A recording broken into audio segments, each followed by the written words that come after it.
પતિવ્રતાની ભક્તિ, પાવરફુલ પતિવ્રતાની ભક્તિ, એમાં આજે 24મો ભાગ, તારીખ 11/5/2026 અંતર્ગત ધામની ભિન્નતા. અક્ષરધામ અને બીજા ધામ જુદા છે. ભક્ત ચિંતામણી હોય એ બીજા ગ્રંથો હોય, એમાં અક્ષરધામ ગોલોકને મધ્ય કીધું છે. મને એક ભાઈએ કીધું કેમ, તો કે ગોલોક છે એ રાજકોટ અને મંદિર છે એ અક્ષરધામ, એટલે આપણે દલીલ ન કરે એટલે એને આયા કરી લેવાની. પણ આપણે આગળ જોઈ લીધું ને વચનામૃત 12મું, પેલાનું પ્રથમનું 12મું, એમાં પણ વાત ન કીધી.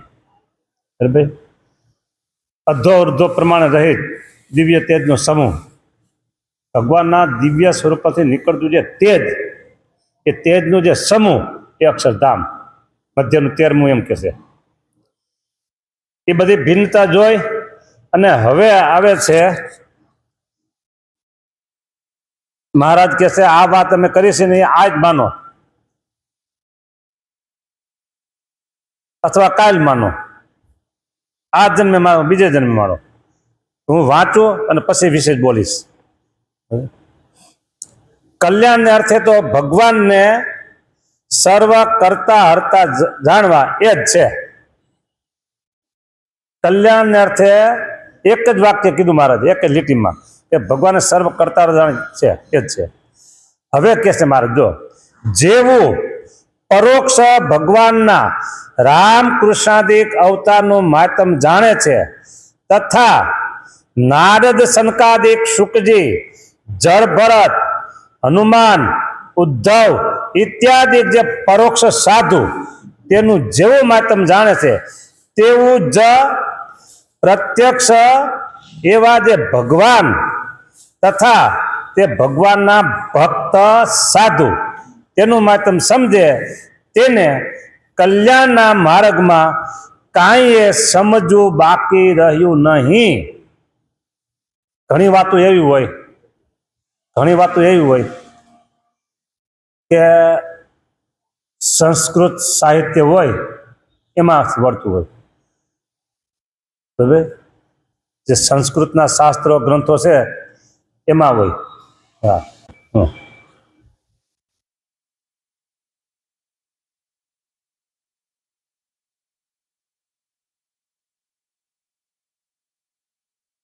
હવે સંસ્કૃત સાહિત્ય બધા ક્યાં વાંચવા જવાના છે?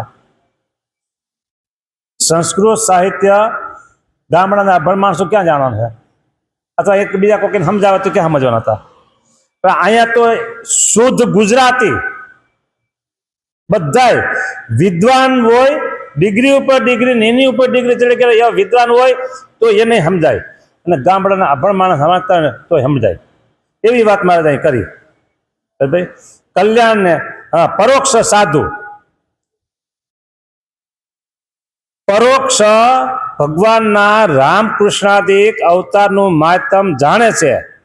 બરાબર, તથા નારદ સનકાદિક શુકજી, જળ ભરત, હનુમાન, ઉદ્ધવ ઇત્યાદિ બીજા ઘણા જે પરોક્ષ સાધુ તેનું જેવું માતમ જાણે છે, તેવું જ મૂકો, વજન આવ્યો જ. બરાબર, તેવું જ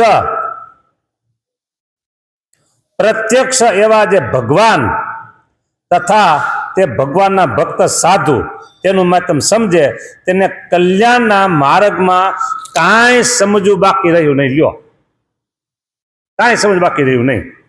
હવે આ વાત કેટલી મોંઘી અને કેટલી ઊંચી છે, તો કે છે આ વાર્તા એક વાર કહીએ સમજો તો કાંઈ વાંધો નથી. એક વાર કહીને સમજી જાઓ તો વાત પૂરી. ન સમજાય તો પાછું એમ કીધું, અથવા લાખ વાર કહીએ સમજો. હવે લાખ વાર કઈ કીધી, આજ લાખ વાર, આજ આના જિંદગીમાં લાખ વાર કહેવાય જાય તો બીજો જન્મ તો ધરવો પડે, ત્રીજો જન્મ ધરવો પડે. તો આગળ આપણે વાત કરીએ કે ભાઈ ગર્ભવાસનું દુઃખ મોટું છે, તો એ પાસે ગર્ભવાસનું દુઃખમાં આવવું પડે. લાખ વાર કહીએ સમજો. આ જ સમજો, અથવા લાખ વર્ષ કેળે, બોલો કેટલા જન્મ થવાના થયા, પાછું કરવાનું છે એનું ઈ. અને આમાં એક બીજું થાય, આમાં એક બીજો અર્થ નીકળે કે લાખ વર્ષ કેળે પણ ભગવાન સ્વામિનારાયણ પ્રગટ હશે, કારણ કે તેથી આપણને એટલે આપણે હશે એમ કેવું પડે. લાખ વર્ષ કેળે પણ ભગવાન સ્વામિનારાયણ પ્રગટ હશે આ પૃથ્વી ઉપર, એની ખાતરી શું? અરે પોતે કીધું છે, ધામમાં ગયા પેલા પોતે કીધું છે કે હું આ 4 રૂપે પ્રગટ રહીશ. મૂર્તિ રૂપે પ્રગટ, શાસ્ત્ર રૂપે પ્રગટ, આચાર્ય રૂપે પ્રગટ અને સંત રૂપે પ્રગટ. એ ચારેયના અર્થ જુદા છે. હા, ધ્યાન ધરવું, દર્શન કરવા મૂર્તિ, દીક્ષા લેવી તો આચાર્ય, જ્ઞાન લેવું તો શાસ્ત્ર અને કથા સાંભળવી તો સાધુ.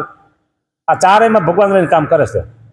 તો આજે કામ કરે છે અને લાખ વર્ષ કેળે સ્વામિનારાયણ ભગવાન આ પૃથ્વી પ્રગટ પ્રગટ પ્રગટ પણ બધાના કામ કરશે. હા, એટલે લાખ વર્ષ કેળે સમજો, પણ આ વાત સમજે છૂટકો છે. આ ને એ વાત આગળ બધી કીધી, એ વાત સમજે છૂટકો છે. બોલો હવે આ વાત સાચી છે કે ખોટી છે આપણે કોકને પૂછવું તો પડે ને. આમાં તો મહારાજે કહી દીધું, આમાં મહારાજ બોલી ગયા, તો આ વાત સાચી છે કે ખોટી છે આપણે કોકને પૂછવું તો પડે ને. પૂછાય કોને? મારે કાંઈક સરકારી વકીલ જેવું કાંઈક કામ કાજ હોય અને એવું કરવાનું હોય તો મારે તમને બધાને પૂછાય ભાઈ આ કેમ કરે, તો મારે વકીલ ગોતવો પડે. હે સીએ નું કામ હોય એવું તો એને પૂછવું પડે, એન્જિનિયરનું કામ હોય તો તમને પૂછવું પડે કે ભાઈ આ કામ કેમ કરાય. ખેતીવાડીનું હોય તો વળી પૂછી લેવાને પુરાણીને, ભાઈ ખેતી બાજરો વાવવા ઘઉં વાવવા કંઈ એ પૂછાય. તો હવે આ કોને પૂછવું? તો આ એ પછી મારે ખુલાસો કર્યો, બરાબર. હા, આજ લાખ વર્ષે કેળે સમજો એ જ છૂટકો છે. અને નારદ, સનકાદિક, શુકજી, બ્રહ્મા, શિવ એમને પૂછો તો પણ ડાયા છે. તે અનેક વાતની યુક્તિ લાવે, જો આ બધા ડાયા છે, આને પૂછો. અનેક વાતની યુક્તિ લાવે પ્રત્યક્ષ ભગવાન ને પ્રત્યક્ષ સંત તેને કલ્યાણના દાતા બતાવે. અને જેવું પરોક્ષ ભગવાન ને પરોક્ષ સંતનું માધ્યમ છે, તેવો જ પ્રત્યક્ષ ભગવાન ને પ્રત્યક્ષ સંતનું માધ્યમ બતાવે. એટલો જેને દ્રઢ નિશ્ચય થયો હોય, એટલો જેને દ્રઢ નિશ્ચય થયો હોય તેને સર્વે મુદ્દો હાથ આવ્યો અને કોઈ કાળે તે કલ્યાણ માર્ગ થકી પડે નહીં. જેમ બીજા પડી ગયા છતાંય એને પ્રત્યક્ષ ભગવાન ને પ્રત્યક્ષ સંત તેનો પરોક્ષના જેવો જો મહાત્મ્યયુક્ત નિશ્ચય હતો તો કલ્યાણના માર્ગમાંથી પડ્યા નહીં. આગળ બધા નામ બોલ્યા છે, આ પડી ગયા, આ પડી ગયા, આ પડી ગયા, પણ નિશ્ચય આવો હતો તો પડ્યા નહીં. માટે સર્વ શાસ્ત્રનું રહસ્ય આ વાર્તા છે. લ્યો અત્યાર સુધી આપણી જે પાવરફુલ પતિવ્રતા ભક્તિ વાત કરી એમાં બધાનો સર્વ કથાનો સાર આ છેલ્લી કથા છે. હવે એક વાત એવી છે, ભગવાનનું સ્વરૂપ કેવું સમજવું, બરાબર. તો એ વાત પણ વડતાલના 12મા વચનામૃતમાં સ્વામિનારાયણ ભગવાન બોલ્યા કે ભગવાનને વિશે જે દિવ્ય ભાવ છે અને ભગવાનને વિશે જે માયિક ભાવ છે, જો દિવ્ય ભાવ ભગવાનના સ્વરૂપમાં તમે કલ્પો, બરાબર, તો તમે બીજના ચંદ્રમાની જેમ વૃદ્ધિ પામો. અને જો ભગવાનના સ્વરૂપમાં માયિક ભાવ પઠાનો તો અમાવાસ્યાના દિવસ, અમાવાસ્યાને જેમ ઘટતો ઘટતો ઘટી જાય. તો ભગવાનમાં જેને પૂરો નિશ્ચય છે, ભગવાનના સ્વરૂપમાં પૂરો નિશ્ચય છે, એ લોયાનું 18મું કીધું ભગવાનનું સ્વરૂપ પૂરું નિશ્ચય. અને અહીંયા કીધું કે મહાત્મ્ય સહિત જે ભગવાનનો નિશ્ચય તેણે રહિત એવા જે જીવ તેના મુખ થકી ગીતા ભાગવત સાંભળે તેને કરીને કોઈનું કલ્યાણ થતું નથી. એટલે મહાત્મ્યની વાત અગત્યની છે. ભગવાનનો મહિમા સહિત દ્રઢ નિશ્ચય ન હોય તેને તો નપુંસક જેવો કીધો, માતમ સહિત દ્રઢ નિશ્ચય નથી તો બરાબર. અને અહીંયા કીધું જેને નિશ્ચયનું અંગ દુર્બળ હોય ને તે સત્સંગમાં હોય તો પણ તેને એવા ઘાટ થાય જે શું જાણીએ મારું તે કલ્યાણ થશે કે નહીં થાય. અને હું જ્યારે મરીશ ત્યારે દેવતા થઈશ કે રાજા થઈશ, બોલો લ્યો, નિશ્ચય નથી આવા સંકલ્પ થાય કે ભૂત થઈશ. જેને ભગવાનના સ્વરૂપનો પરિપૂર્ણ નિશ્ચય ન હોય તેને એવા ઘાટ થાય. અને જેને પરિપૂર્ણ નિશ્ચય હોય તે તો એમ સમજે છે મને તો ભગવાન મળ્યા તે દિવસથી જ મારું કલ્યાણ થઈ ચૂક્યું છે.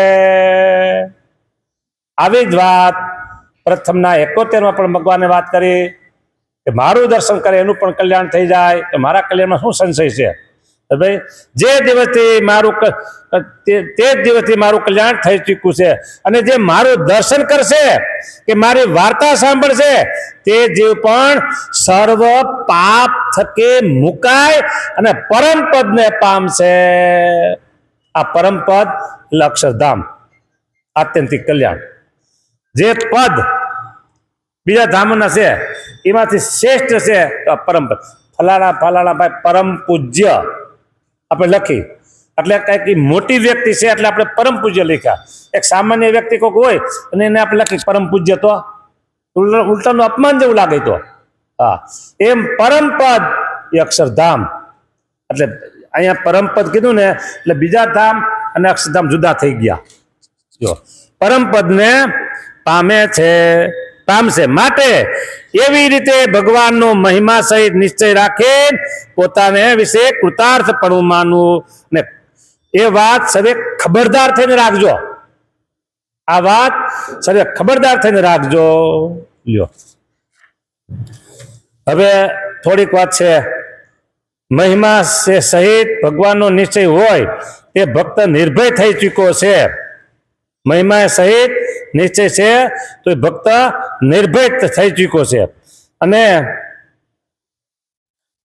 દેહાભિમાનને કરીને ભગવાનના ચરિત્રને વિશે સંદેહ થાય ને ભગવાનનો અભાવ આવે તો એ જીવ પૂર્ણમાસીના ચંદ્રમા જેવો હતો પણ પાછો અમાવાસ્યના ચંદ્ર જેવો થઈ જાય.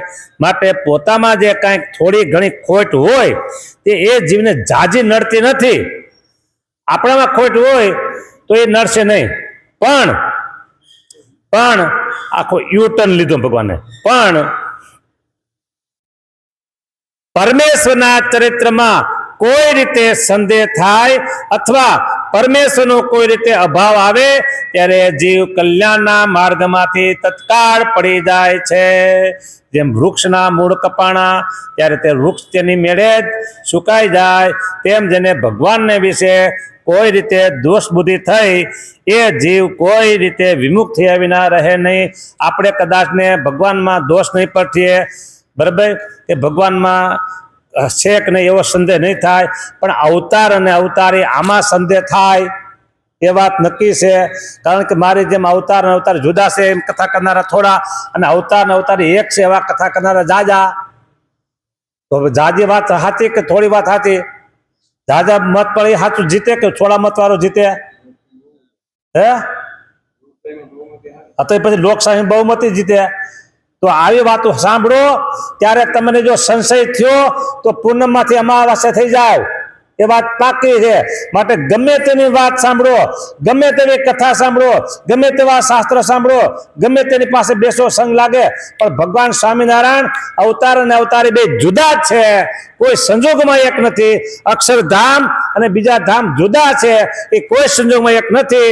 આમાં બિલકુલ ફેરફાર ન થાય તો તમે પૂર્ણમાસીના ચંદ્રમાં જવા, અને તો ભગવાનમાં દિવ્ય ભાવ પૂરેપૂરો. મિત્ર પછી ભગવાનમાં તો શંકા ન થાય, પણ આ બાબતમાં શંકા થઈ જાય. ગમે તેની વાત સાંભળો, મોટા મોટા વિદ્વાનો હોય તો એમ થાય કે આ વિદ્વાન સાચા કે આ સ્વામી સાચા, કોઈ નહીં આની વાત સાચી કે આની વાત સાચી, આવી શંકા થવી જોઈએ નહીં. હા, આ વચનામૃતમાં સ્વામિનારાયણ ભગવાન બોલી ગયા કે 38માં છેલ્લાનું 38 બરાબર કે તમને તમારે જે નયન ગોચર વર્તે છે એ પ્રત્યેક સર્વ અવતારનો અવતારે છે, સર્વના કારણ છે. છેલ્લાનું 38 ચોખ્ખું મહારાજે કહી દીધું છે. એની વાત આપણે બધી ઘણી આગળ થઈ ગયેલી છે એટલે અત્યારે રિપીટ કરતા નથી. અને હવે લગભગ મને એમ છે આપણે બહાર કઈ બાકી રહેતું પણ નથી. આ 24 ભાગ આજ પૂરા થઈ ગયા. અહીંયા કથાની સમાપ્તિ અને 24 ભાગ પતિવ્રતાની પાવરફુલ ભક્તિ એ આપણે પૂરી કરી છે. સ્વામિનારાયણ ભગવાનની જય. હવે કાલથી પછી અક્ષરાંશ વાતો આવશે. હવે